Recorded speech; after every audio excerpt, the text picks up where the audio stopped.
Bien, buenos días hermanos, que el Señor les bendiga. Espero todos se encuentren muy bien. En esta mañana vamos a continuar con nuestro estudio expositivo del Evangelio de Juan. En esta ocasión estamos en el capítulo 20, como ya hemos estado estudiando ya unas cuantas semanas, pero en esta ocasión estaremos tratando específicamente con el versículo 19 al 23. 19 hasta el 23. Previamente hemos estado estudiando el testimonio del apóstol Juan acerca de la resurrección de Cristo y sus primeros testigos. En este caso, evidentemente, estamos hablando de María Magdalena, que avisó y notificó a dos de sus discípulos, quienes eran Pedro y entendemos que el otro era Juan, el apóstol, el que escribe este evangelio.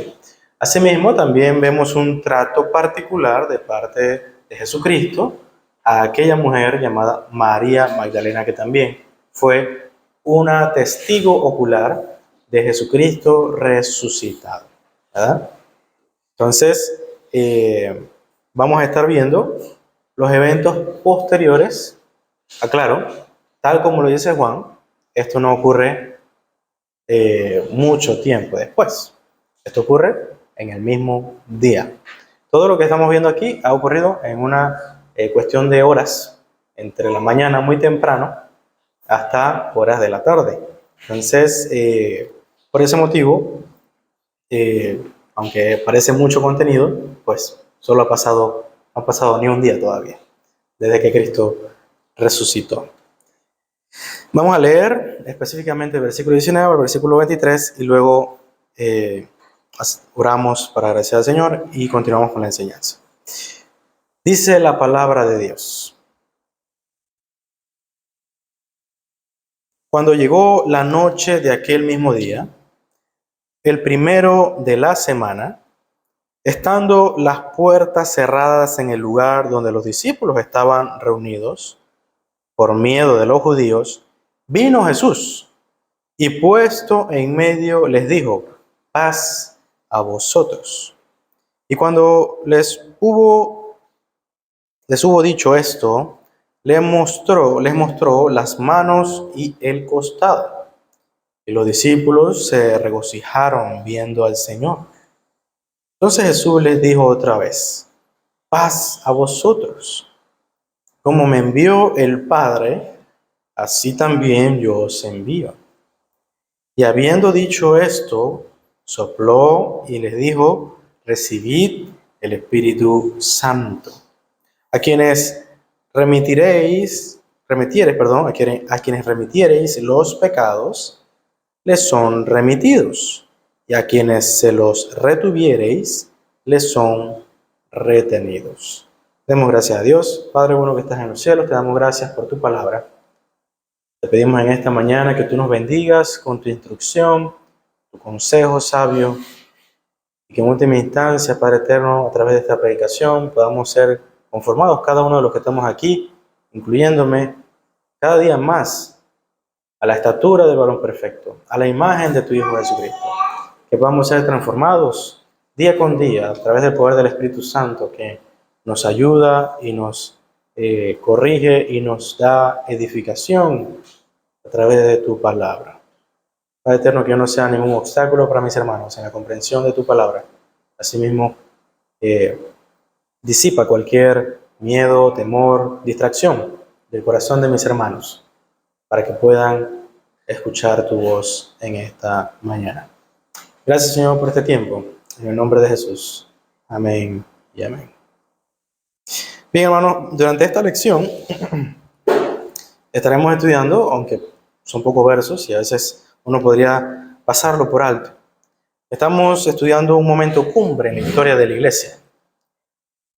El momento en que Jesús busca a sus discípulos, como es ya muy habitual de parte de nuestro Señor Jesús, que nos busca.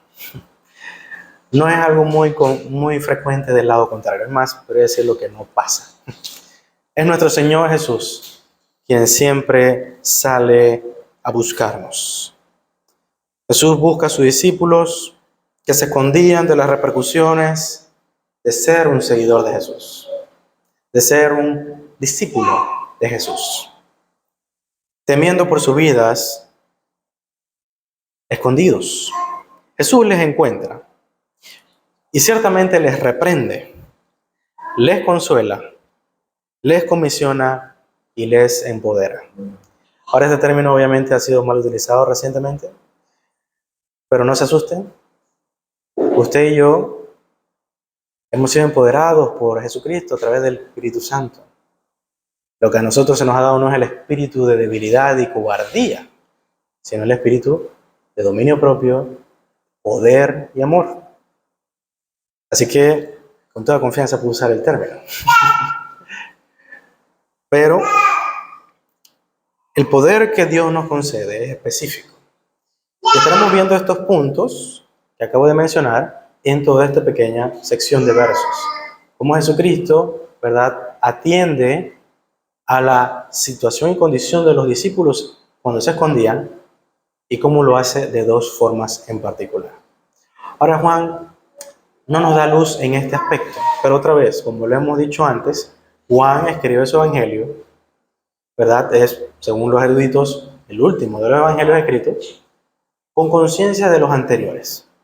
Así que el evento que está narrando aquí tiene un énfasis. No por ello usted debe ignorar que hay otros evangelistas que narran esta escena y presentan otros matices, ¿verdad? Y por eso no podemos ignorar ese aspecto. Lo primero que vemos en esta narración es que era aquel mismo día, el primer día de la semana, el día domingo, ya hecho de noche. Según los estándares judíos, como ya he mencionado anteriormente, hay ciertos horarios diferentes a los nuestros y probablemente algunos consideran que ya será considerablemente ya el día siguiente.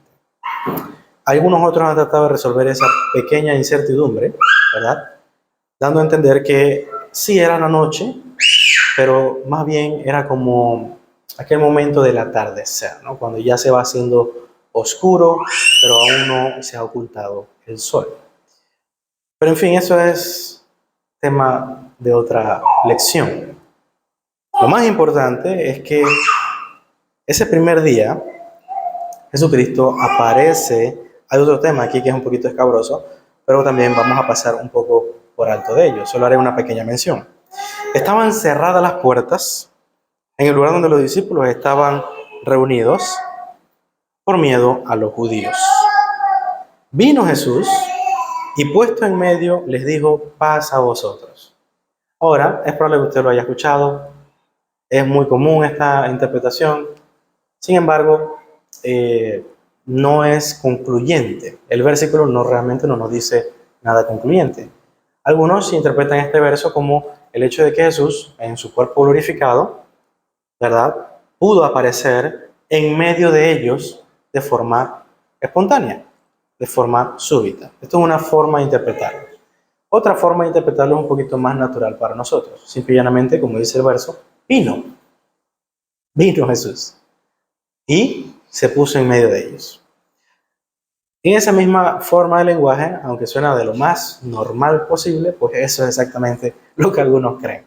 Otros le ponen un poquito más de pompos y platillos y dicen: no, Jesús aparece de forma súbita en medio de ellos, ¿verdad? Pero eso ha generado ciertos debates. Como dije, esto lo paso solamente por alto, o lo pasaremos un poquito por encimita, pero lo más importante acá, ya sea que haya aparecido de forma súbita, ¿verdad?, de forma espontánea, o haya venido de forma muy ordinaria y abierto las puertas, digo: hola, ¿qué tal?, ¿no? Buenas noches. Ya sea cualquiera de estas dos ideas, realmente lo más importante aquí es lo que narra el apóstol Juan acerca de la condición de los discípulos y que Jesús acude a ellos en esa condición. ¿Por qué estaban reunidos los discípulos acá? ¿Los discípulos estaban reunidos porque tenían un círculo de oración? No. ¿Los discípulos estaban reunidos porque tenían un estudio bíblico? Muy probablemente no. Estaban tratando de descifrar, ¿verdad?, acerca de la resurrección de Cristo, toda la enseñanza que Jesús le había dado acerca de su resurrección. A ver, encuentra una pista. ¿Qué dijo Jesús que se supone que nosotros debimos haber creído e interpretado como una clara señal de su resurrección? ¿Verdad? Cualquiera podría pensar algo así. Pero realmente lo que había allí era una reunión por ocultarse, para ocultarse. Y sí, dentro de ellos habían quienes creían y estaban completamente seguros de que Jesús había resucitado. Pero también había quienes no creían eso. Ahora eso usted lo sabe. Ahorita lo vamos a leer igualmente, para que no quede ninguna duda. Bien, pero los discípulos estaban ahí, ya sea que creyeran o no, estaban allí porque tenían miedo, muy probablemente, de los principales judíos que nosotros conocemos como el Sanedrín, quienes ya habían ejecutado a Jesucristo por sus enseñanzas, y ellos asumían que ellos podían estar en la lista de futuras ejecuciones, de futura persecución. Ellos, sin poder, sin ninguna duda, todos los discípulos se conocían. Eran bien conocidos como los seguidores de Jesús, todos sabían quiénes eran ellos, y evidentemente había información en las calles acerca de los discípulos de Jesús. No eran completos desconocidos. Y como la religión judía en general quería erradicar cualquier pizca de cristianismo, aunque no fuese conocido en esa época así, de cualquier doctrina de Cristo, y estos siendo portadores de esa doctrina, ellos asumieron que podían ser ejecutados próximamente. Así que ese era el motivo por el cual estaban allí. Era un acto en general de incredulidad, era un acto de cobardía, ciertamente. Nada propio de un verdadero discípulo de Cristo, podríamos decir nosotros. Pero ciertamente había un temor genuino a la realidad de la muerte. ¿Qué hace Jesús? Ahora, para tener un panorama más completo, le invito a que me acompañe al Evangelio de Marcos, capítulo 16.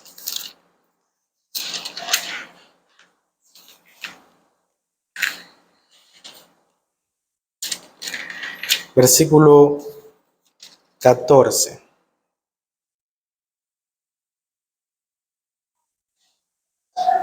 Marcos narra este momento, esta reunión y esta aparición de parte de Jesús a los discípulos que quedaban, que eran 11. Dice, finalmente se apareció a los 11 mismos, estando ellos sentados a la mesa, y les reprochó. Les reprochó su incredulidad y dureza de corazón, porque no habían creído a los que le habían visto resucitado. Obviamente, este reproche no es a todos, sino a los incrédulos de entre los 11. Porque obviamente sabemos por Juan, también por los demás evangelios, que discípulos ya habían visto a Jesús resucitado. Las mujeres ya habían visto a Jesús resucitado, pero no todos creían. Ahora todos conocemos y todos siempre pensamos, sí, ese era Tomás. No, Tomás era un caso aparte. El resto de los discípulos también eran incrédulos, no creían. También habían discípulos, aparte de Tomás, que no creyeron al anuncio de aquellos que habían testificado visiblemente la resurrección de Jesús. Jesús resucitado, se ha levantado entre los muertos, lo anunciaron. Algunos de ellos dijeron, por favor, no inventes, no digas locuras. Yo sé que tú quieres que Él esté vivo, pero no se puede, ¿verdad?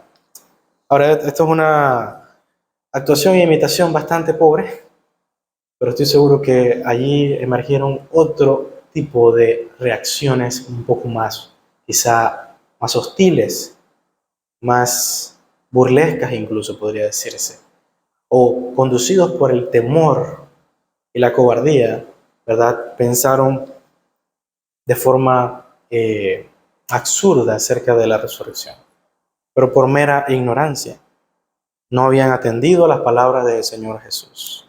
Así que aquí podemos ver cómo Jesucristo reprende a sus discípulos. Es lo primero que hace al llegar ante ellos. Y era meritorio el reproche, era meritorio la reprensión, porque dentro de los discípulos, aquellos al cual Jesús iba a comisionar, había pecado de incredulidad. Había carencia de fe. Y aquello que Jesús le iba a encomendar, eso sí, necesitaba fe, confianza genuina en las palabras de Jesús. Jesús les había hablado y les había dicho, yo moriré, pero me levantaré el tercer día. No creyeron esas palabras. Ahora cuánto más que Jesús les va a comisionar. Jesús debe reprender a sus corazones, a sus almas rebeldes ante la palabra de Él y ahora nuevamente comisionarles, confiarles un tesoro que deben no guardar debajo de la mesa, sino alumbrar a todas las casas, todas las regiones donde ellos estén, todas las ciudades donde ellos pasen, deberán llevar esa lámpara bien encendida. No pueden esconderla debajo de la mesa o ocultarla debajo de la cama. Tienen que hacer aquello que Jesús les ha mandado. Esta porción del verso de capítulo 20 es la versión de Juan de lo que nosotros conocemos como la Gran Comisión. Es un pequeño extracto de ese maravilloso momento que nosotros más conocemos de parte del Evangelio de Marcos y el Evangelio de Mateo principalmente, que conocemos como la Gran Comisión. Esta es una porción de ese momento, en la cual Jesucristo comisiona a sus discípulos. Pero antes de comisionarlos, Jesucristo atiende el corazón de sus discípulos. Jesucristo atiende el corazón de sus discípulos. ¿Por qué? Porque es ese momento de mayor necesidad que tienen los discípulos, en el cual Jesucristo aparece ante ellos, así como también en nuestros momentos de mayor aflicción, mayor debilidad y mayor necesidad, Él acude a brindarnos paz. Nótese que su reprensión, y esto es bueno de tener ambos testimonios, su reprensión no se queda allí. En Marcos vemos la reprensión y la comisión. Pero si unimos la reprensión de Marcos, así como la exhortación de Juan, Juan dice que él se presenta a los discípulos y le dice estas tres palabras. Paz a vosotros. Paz a vosotros. Según el teólogo Barclay, paz a vosotros, esta frase quería decir más que os veáis libres de problemas. O sea, no era simplemente un saludo, no era un saludo afectuoso o ameno, ¿verdad? Tenía mucho más detrás de él esas palabras. Más bien, dice Barclay, significa que Dios os colme de todo bien. Que Dios os colme de todo bien.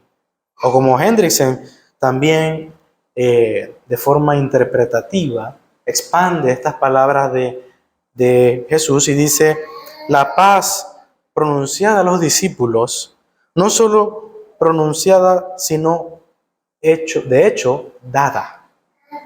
Jesús no solamente estaba dando un saludo, ¿verdad? Diciendo un saludo, ¿verdad? Saludando, sino que les estaba dando a los discípulos paz. Les anunciaba la paz, pero también les daba paz a ustedes, a los discípulos. Era una paz real y que había sido comprada a un gran costo. Antes de entrar al costo de esta paz, permítame exponer un poquito acerca de esta paz que recibieron los discípulos.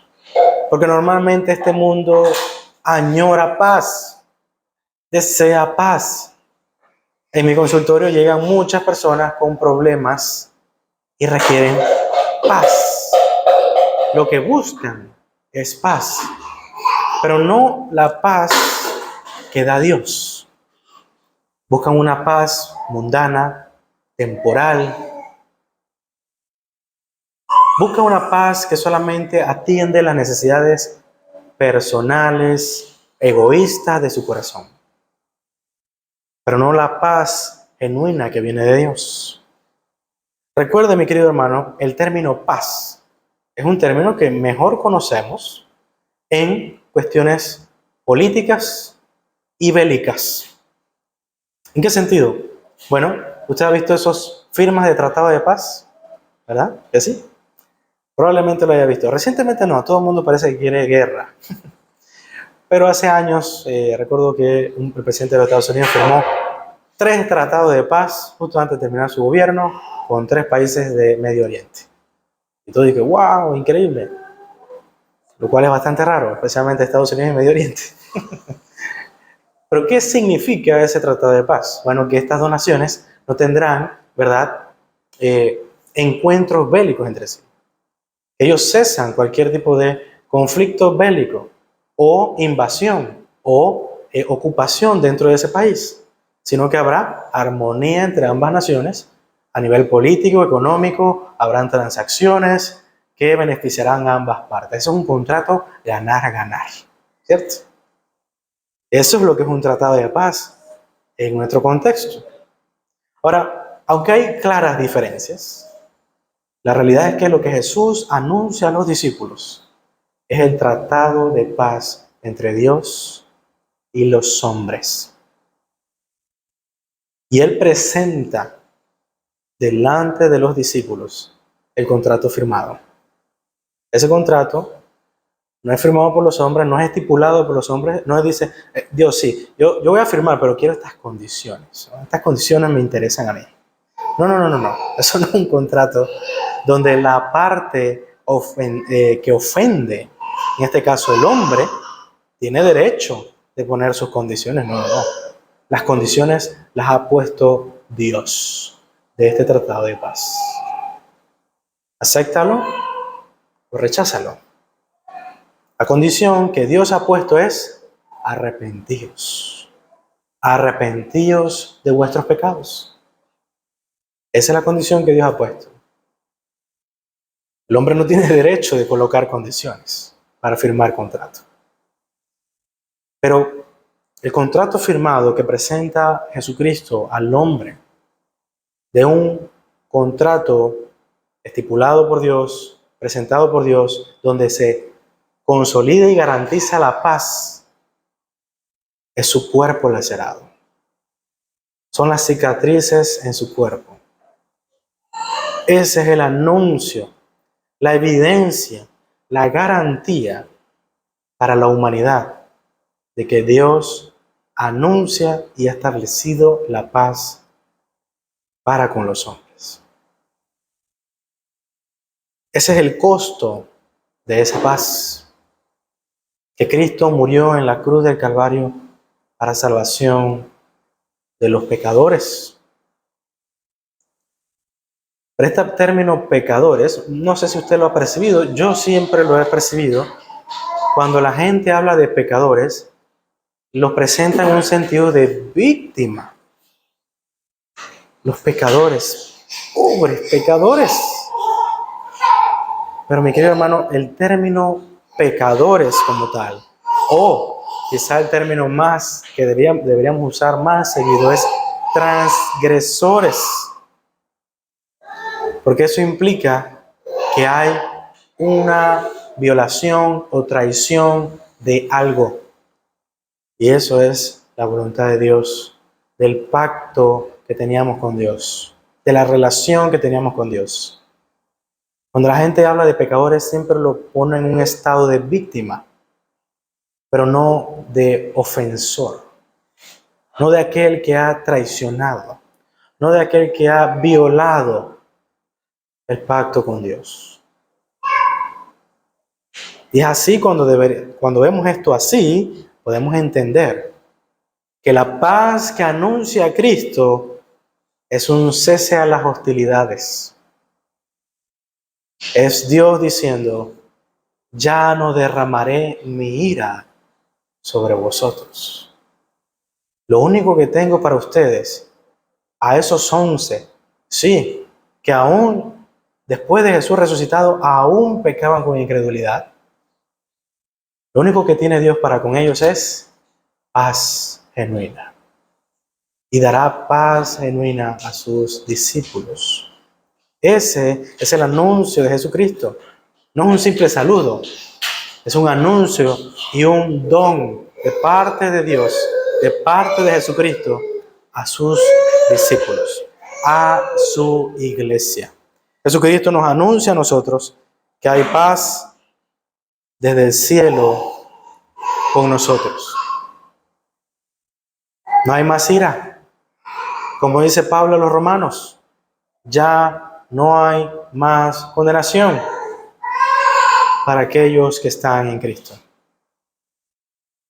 Para aquellos que están en Cristo, la ira ya fue derramada sobre él. Somos absueltos de la culpa y del castigo que merecíamos.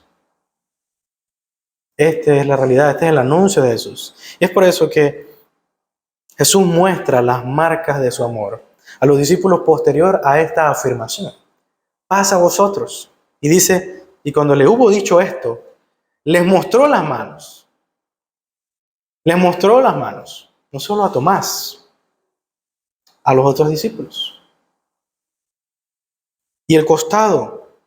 Y los discípulos se regocijaron viendo al Señor. Algunos tratan de empatar un poco aquí las cosas y decir que eso era una forma de identificarse de parte del Señor Jesucristo. No vamos a negar que hay cierta verdad en ello, de que Jesús al momento de enseñar sus manos y su costado se está identificando delante de los discípulos diciendo, yo soy el mismo, yo soy el que fue a la cruz. Ciertamente hay verdad en ello, pero creo que más que identificarse. No es que Jesús se apareció en medio de ellos y los discípulos dijeron, ¿y quién es este? No, eso no fue lo que ocurrió. Realmente los discípulos supieron quién era Él, pero cuando Jesús muestra sus manos y su costado, y los discípulos tocaban esas llagas, esas cicatrices, ellos se convencieron de las palabras del Señor Jesús. ¿Cuáles palabras? De que Él vencería la muerte, de que Él resucitaría al tercer día. Ese fue un momento de iluminación para todos los que estaban allí. Y es por eso que se regocijaron. El gozo que proviene del Espíritu Santo de Dios trajo consuelo a sus corazones. Estoy seguro que en ese momento el miedo que poseían cada uno de ellos se disipó completamente. No hubo más temor. Ciertamente se sentían huérfanos y a la deriva, y aparte de ello tenían cobardía por su porvenir. ¿Qué será de mí? ¿Qué será de nuestro futuro? Ahora con el Señor delante de ellos, sabían con certeza que sus palabras tendrían cumplimiento verdadero. Era la evidencia de la fiabilidad y veracidad de sus dichos delante de ellos. Ellos vieron al Señor. Y es muy importante ver cómo el que dice esto, escribe esto, es Juan. Juan escribe esto y se incluye, ¿verdad?, dentro de este testimonio, de este momento en el cual ellos tocan las cicatrices del Señor Jesús, ven al Señor Jesús. ¿Y por qué digo esto? Bueno, por el contexto del Evangelio de Juan. En la época en que este Evangelio es escrito, ya existía en la iglesia un peligro latente, una herejía que se estaba expandiendo dentro de las iglesias, en la cual se enseñaba que Jesucristo, si creían en el Mesías, si el Mesías esto, el Mesías aquello. Sin embargo, decían y negaban, ¿verdad?, que Jesús, el Mesías, pudiera venir y tener un cuerpo humano de carne y hueso como el suyo y el mío. Ellos negaban la encarnación de nuestro Señor Jesús. Negaban la naturaleza humana de nuestro Señor Jesús. Eso lo hacían. Y es por eso que cuando Juan en su carta, no quiero expandir mucho allá porque después que terminemos el Evangelio iremos a la primera carta de Juan. En su primera carta, capítulo 1, él habla del Evangelio anunciado a la iglesia, específicamente a la iglesia de Éfeso probablemente. Pero él habla de que él ha sido un testigo, no solamente ocular, sino que él también, sus manos han tocado el mensaje que les está dando. Él es testigo ocular, pero también físico del mensaje que le da. El mensaje que le da el apóstol a la iglesia es Jesucristo. Jesucristo resucitado, ¿verdad? Dice el apóstol Juan en la primera carta, capítulo 1, lo que era desde el principio, lo que hemos oído, lo que hemos visto con nuestros ojos y lo que hemos contemplado y palparon nuestras manos tocante al verbo de vida. Lo que hemos oído, versículo 3, lo que hemos visto y oído, eso os anunciamos, para que también vosotros tengáis comunión con nosotros. Nuestra comunión verdaderamente es con el Padre y con su Hijo Jesucristo. No quiero expandir en los dichos del apóstol Juan allá, luego iremos allá. Sin embargo, quiero que ponga mucha atención de que lo que dice en su evangelio es totalmente intencional. Es intencional para que toda la iglesia se proteja de la herejía que se esparcía en ese tiempo y que aún alguno puede decir, bueno, en este tiempo yo no he escuchado nada similar. Cuidado. Si algo tienen las herejías es que vuelven con otro cartucho, con otros nombres, pero vuelven. Y más si usted se descuida de la sana doctrina que está expresada en la Biblia. Es intencional de parte del apóstol Juan que él expresa estas palabras para dejar claro que Jesucristo era y tenía un cuerpo humano, un cuerpo de carne y hueso.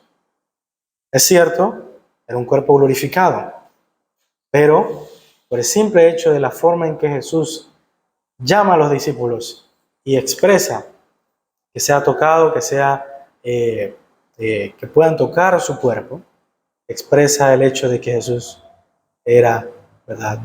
Tenía un cuerpo de carne y hueso, se había encarnado. Esta era la idea del apóstol Juan, testificar acerca de el Dios hombre y de que todos reconociéramos a Jesucristo como el Dios hombre. Y como un punto y aparte, Jesucristo continúa y nuevamente le dice a los discípulos, pasa a vosotros, pasa a vosotros. Y digo como un punto y aparte porque ahora ya no es una interacción de parte de Jesús con la necesidad clara y visible de los discípulos. Lo primero que hace Jesús es reprender el pecado que yacía todavía en el corazón y el alma de los discípulos. Los reprende, pero no solo eso, sino que también consuela, ¿verdad?, su sentido de orfandad y de desesperanza que tenían, proveyéndoles a ellos, ¿verdad?, consuelo a través de su testimonio.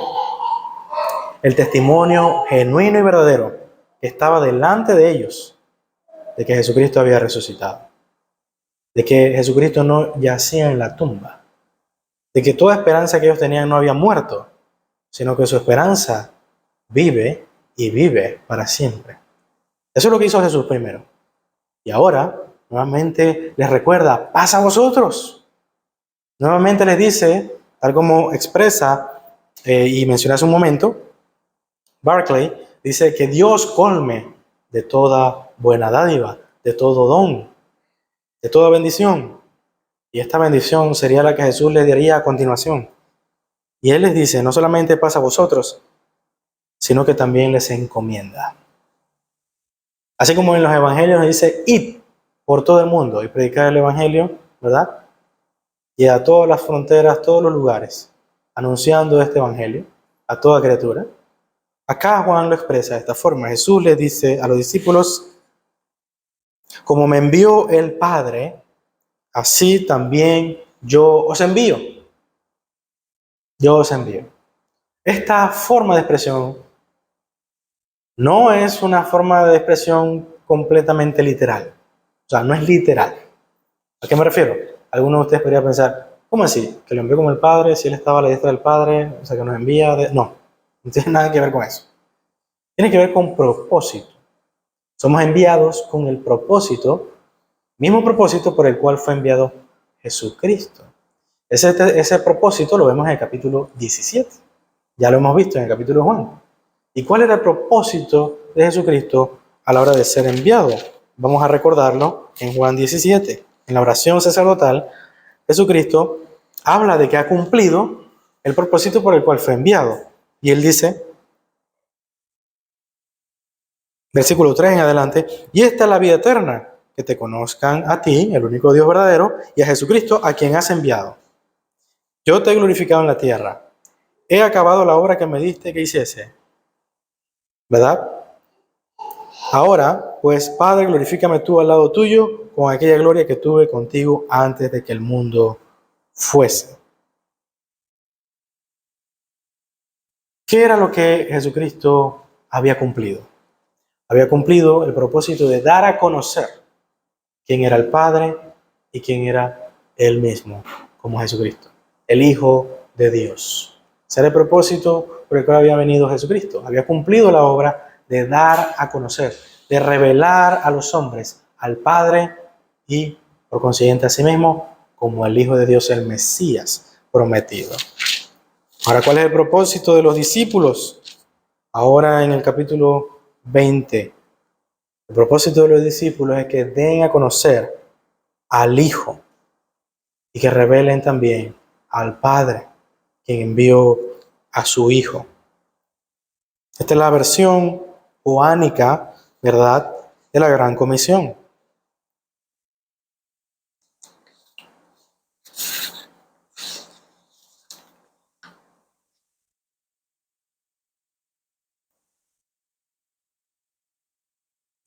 En el versículo 22, continúa el Señor Jesucristo expandiendo estos dones que Él brinda.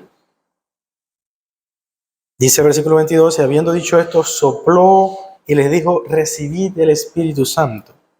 Ahora, se ha generado mucha polémica sobre esta parte del texto. Y la razón de ello es porque algunos han elaborado una teología a partir de este versículo.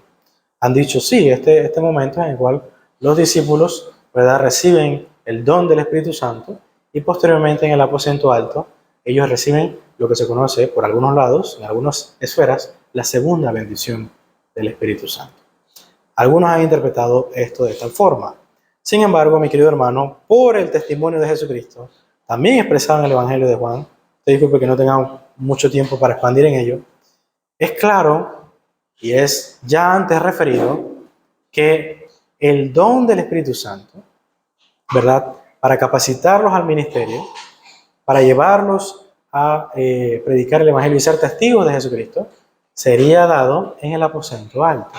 La orden de Jesucristo era que esperaran en el aposento alto, ¿verdad?, hasta el advenimiento de la promesa del Padre, que era ese momento que se conoce como Pentecostés. Si no me equivoco, creo que estamos en la época de celebración de esa fiesta, creo. Si no me equivoco. Así que aquí se genera la duda. Este fue el momento en que el Espíritu Santo de Dios habitó en los discípulos permanentemente y luego en el aposento alto se dio una segunda bendición a los apóstoles. No. Muy probablemente, lo que ocurre aquí, ¿verdad?, dos cositas importantes. Jesús, la expresión y la forma en que lo hace Jesús, nos dirige al Antiguo Testamento. Momento en el cual Jesucristo, ¿verdad?, Dios como tal, Dios trino, ¿verdad?, y Jesucristo, evidentemente, soplan hálito de vida en el ser humano, ¿verdad? Le dan vida al ser humano. Esto es una clara uno de los muchos usos que usa el apóstol Juan del Antiguo Testamento. Hace alusión a ese momento. Y Jesús ciertamente utilizó esta acción en el simbolismo de aquel momento, ¿verdad? Lo que se daba aquí, lo que se comunica aquí es que Jesús está brindando vida a sus discípulos. Pero también era una afirmación de la promesa del Padre. No que en ese momento fue un mini Pentecostés para los discípulos, sino que esa fue la afirmación de la promesa del Padre y que ellos debían esperar pacientemente ese momento, ese día. Si no, sería una contradicción. Pero ese momento en el cual Jesucristo hace este acto simbólico es una reafirmación de la promesa del Padre ya anunciada a los discípulos previamente en este mismo libro de Juan. El Espíritu Santo de Dios vendría sobre ellos y les capacitaría y habitaría en ellos a partir de allí, ¿verdad? Y les capacitaría para el ministerio. Para el ministerio. Es por eso que el mismo versículo, en el versículo 23, se elabora un aspecto específicamente de la iglesia. Se le otorga una autoridad a los apóstoles que solo puede ser entendido y otorgado por el Espíritu Santo a la iglesia, en este caso a los apóstoles. ¿Cuál fue ese poder que fue dado y otorgado, ese don que fue otorgado por el Espíritu de Dios, o que sería dado por el Espíritu de Dios? Sería remisión de pecados. Y usted dice, ¿cómo? ¿Acaso el hombre puede perdonar los pecados de otro hombre? La respuesta a esa pregunta es no. No puede. El único que puede perdonar los pecados de los hombres es Dios. Y sí, esto es una afirmación más que ya hemos visto anteriormente de la divinidad de Jesús, quien sí perdonó pecados. Pero entonces, ¿qué quiere decir, verdad, Jesucristo a los discípulos, a los apóstoles, acerca de la capacidad que tendrán ellos de perdonar pecados? ¿Acaso esto afirma la doctrina católica romana acerca de la absolución de pecado sacerdotal o papal? ¿De que algún papa u obispo de autoridad puede otorgar perdón divino? No, tampoco. Ninguna de estas dos cosas. Sin embargo, lo que nosotros debemos entender acerca de la remisión de pecados está enseñado en Mateo 16, versículo 18, y Mateo 18 también. Vamos a leer ambos textos para que tengamos un concepto más amplio y correcto de esta doctrina.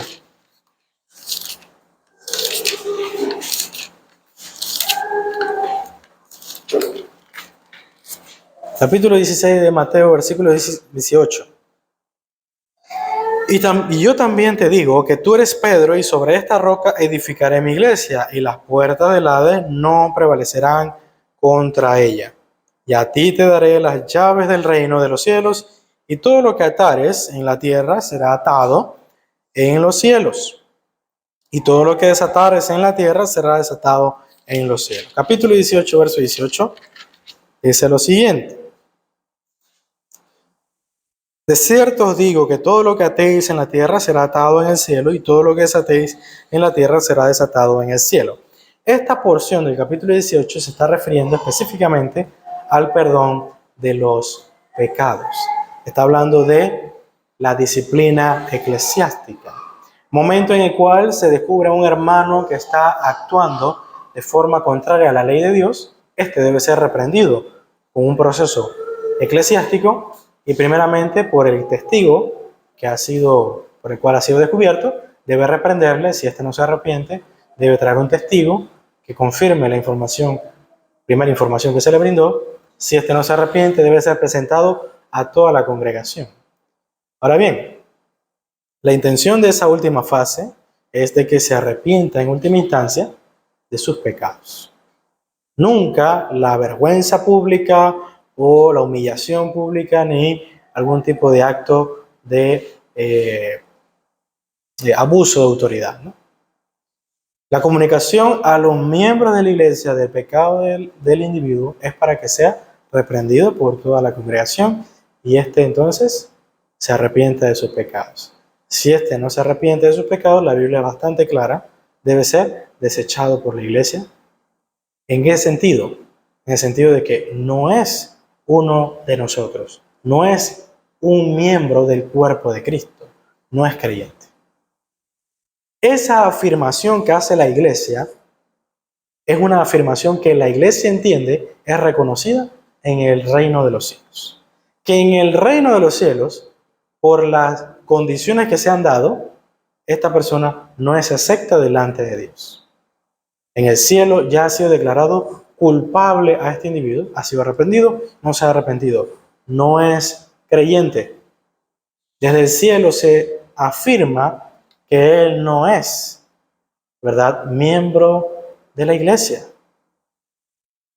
Así que lo que hace la iglesia es afirmar la declaración divina de que éste no es perdonado de sus pecados.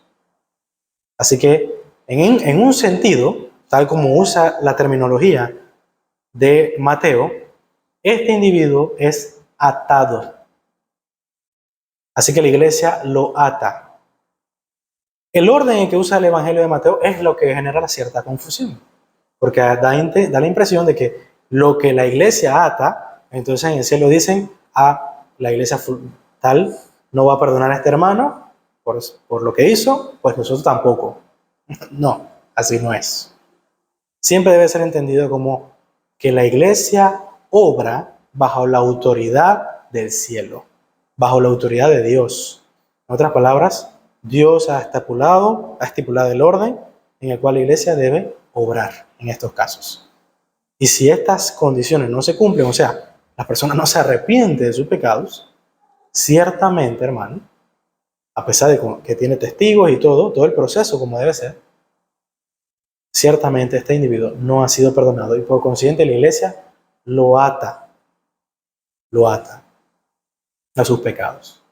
Asimismo, aquel que se arrepiente de sus pecados, aquel que desde el momento en que es descubierto en su pecado o confiesa su pecado y es atendido dentro de la iglesia y se le pide que se arrepienta y éste se arrepiente, la persona debe ser restaurada y reingresada a todos los derechos y deberes de la iglesia y debe ser anunciado como una persona perdonada. Y esto es muy importante, si la persona se arrepintió cuando fue descubierto en pecado con ese individuo, por un hermano de la iglesia, el único que debe saber eso es el hermano de la iglesia que lo descubrió. Él se arrepintió de sus pecados. Por extraño que parezca, lo que ocurre muchas veces es que vamos sin ningún tipo de autorización, porque no ha sido por ningún lado autorizado en la Biblia, que vayamos a comunicar el pecado del hermano que se arrepintió en primera de cambio. Esto no debe ser obrado de esa manera, porque Dios no lo dice así. El pecado debe ser comunicado a la iglesia cuando el hermano se rehúsa a arrepentirse. Así que esta autoridad, aclarando, esta autoridad siempre dentro del aspecto de gobierno de la iglesia. Los pastores de la iglesia son aquellos que deben reprender al hermano, son aquellos que deben traer testigos, son aquellos que deben anunciar a la iglesia el pecado del hermano. Así mismo son los pastores quienes reconocen si este hombre o mujer es de entre los perdonados o es de entre los condenados. Esa es la autoridad que tiene la iglesia. Ese es el poder que tiene la iglesia. ¿Y de dónde proviene este poder? Proviene del Espíritu Santo de Dios. El Espíritu Santo de Dios nos ha otorgado esa potestad, si podemos decirlo, pero nótese esto muy importante. Siempre, esta potestad nunca es individual, es colectiva. Es una declaración de la iglesia, ¿verdad? Y dirigida por el gobierno de la iglesia. Nunca a usted por individual se le ha dado esta capacidad. Sería un acto de negligencia y pecado delante de Dios. Puede causar grave daño a su prójimo si usted actúa de forma individual o independiente de la congregación. ¿Qué implicaciones tienen estos dichos de parte de nuestro Señor Jesús a los apóstoles a nosotros como iglesia? Bueno, ciertamente una cosa es clara: usted y yo no podemos obrar la misión de Dios con un corazón lleno de incredulidad, con un corazón falto de compromiso a la misión y comisión de Dios. Y mucho menos podemos obrar y trabajar en el reino de Dios con eficacia si somos cobardes, si no queremos aceptar las repercusiones de ser discípulos de Jesús, si no queremos ser rechazados por la gente, si no queremos recibir burlas, si no queremos por algún motivo, ¿verdad?, perder amigos y conocidos y familiares. Es probable, mi querido hermano, que usted no esté capacitado para obrar en el reino de Dios. Pero lo que usted debe hacer, mi querido hermano, y estoy seguro que usted entenderá, es arrepentirse de tal pecado. Arrepentirse de creer que alguna amistad, que alguna relación aquí terrena es más grande que la relación de Dios con el hombre. Una relación que costó la vida de nuestro Señor Jesucristo para que ella fuese una relación reconciliada. De que usted y yo fuésemos reconciliados con el Padre. Y que la enemistad que había entre Dios y los hombres fuese destruida. Y que ahora abunde paz. Si nosotros creemos que hay algo más importante, una relación más valiosa que la relación de usted y Dios, debe arrepentirse de ese pecado. Y en segundo lugar, mi querido hermano, el Señor nos está llamando, no solo a los apóstoles, nos está llamando. Cuando llamó a la iglesia, cuando llamó a los apóstoles, llamó a la iglesia a través de ellos. ¿Llamó a la iglesia para qué? Para testificar acerca de Jesucristo. Y no aparte de Jesucristo. Aquellas cositas que nos gustan de Jesús. Yo no predico doctrina, yo predico acerca de Jesús. No. El evangelio es predicar doctrina, y la doctrina de Cristo. ¿Cuál doctrina es esa? Bueno, para el apóstol Juan fue muy importante predicar acerca de el Cristo encarnado, del Dios hombre. Porque fue exactamente ese pequeño huequito donde se metió la herejía dentro de la iglesia. Empezó a expandirse dentro de la iglesia este cáncer. Y Pablo y los demás apóstoles tuvieron que contrarrestar este veneno, ¿verdad?, a través de la santa palabra de Dios, recordándole a la iglesia la doctrina de Jesús, la doctrina de Cristo, de que Él, Verbo, se hizo carne y que caminó entre nosotros. Y que ese testimonio que nosotros anunciamos, yo lo he tocado, yo lo he visto, yo lo he oído, dice el apóstol Pablo. Usted dirá, pero yo no lo he visto, yo no lo he tocado. Mi querido hermano, a menos que usted piense que Juan es mentiroso, créame, su testimonio es suficiente. Su testimonio es suficiente. Él le vio, Él le oyó y Él le tocó. Cuando tenga la más mínima duda, recuerde que toda palabra escrita en este libro es inspirada por Dios. Así que, mi querido hermano, anuncie al Cristo completo, no la parte que a usted le gusta de Jesús. Anuncia al Cristo crucificado y al Cristo resucitado. Anuncia al Cristo que caminó entre los hombres y al Cristo, ¿verdad?, que está sentado a la diestra del Padre. Anuncia al Cristo que ayuda al menesteroso. Y asimismo también gobierna y tiene toda potestad al día de hoy en el cielo como en la tierra. Anuncie a ese Cristo, a las naciones. Y con naciones me refiero a su vecino, a su amigo, ¿verdad? Me reí ayer cuando conversaba con unos hermanos y les decía cómo mucha gente, pseudoprofetas, le dicen a otros, Dios te ha dado las naciones. Y yo decía, espérate, ¿tú si no le hablas ni a tu vecino?